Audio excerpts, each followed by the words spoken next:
My name is Stephen Matz. We're here at Adventurous Fast Rivers Rafting on the Nantahala River.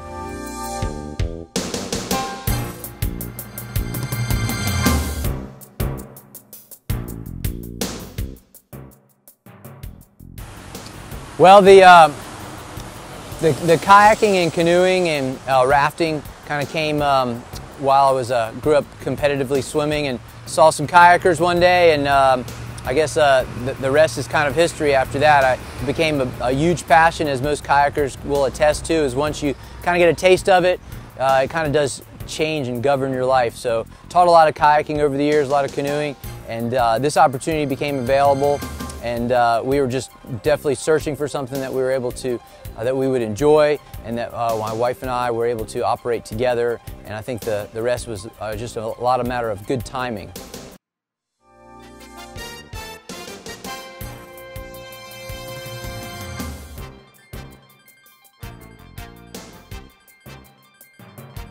Well, this company was started in 1979. We are actually the third owners.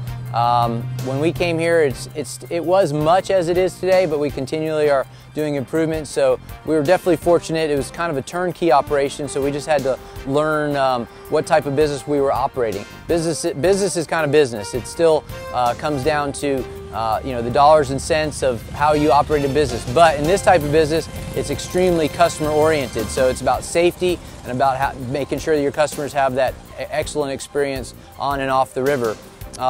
It's kind of like having children and getting to see things through their eyes for the first time. Every customer that goes down the river, especially if they've never been before, we already know how awesome it is, and so now they get to experience that. They come back, they're super excited, they had a great time, and that's what keeps us excited day in and day out.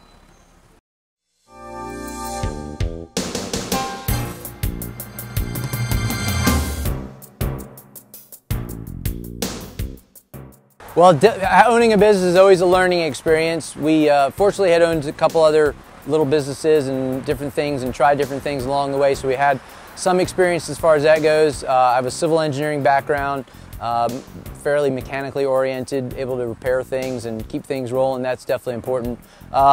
Things we would have liked to know prior to, I don't know, sometimes you got to just a little bit, you have to throw caution to the wind and just give it, you got to go for it. You can analyze, get a business plan, see if everything works out on paper.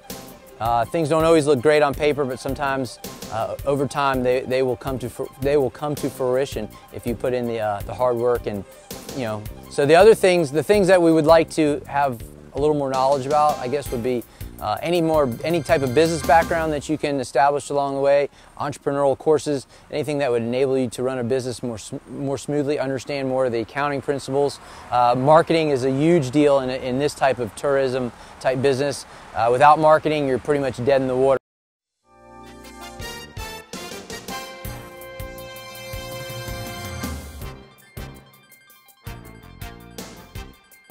I think what's very key about owning your own business is, I guess I always, as a child, always wanted to own my own business. I always had landscaping companies, and I rarely ever worked for anybody else for very long. Mostly did things on my own. So I was always looking for ways to make money and have fun doing it, and work hard. I was never afraid of hard work. So you definitely have to be willing to work hard. Sometimes you make a lot of money, sometimes you don't make much money at all, but you got to keep moving forward.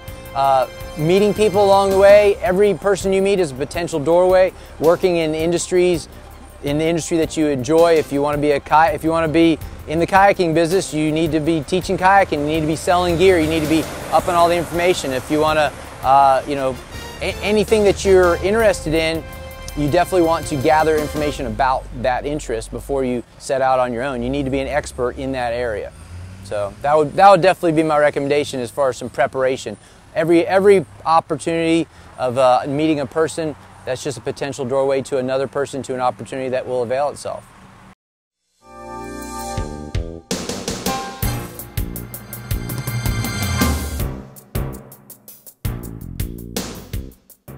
I think everybody loves a good wave.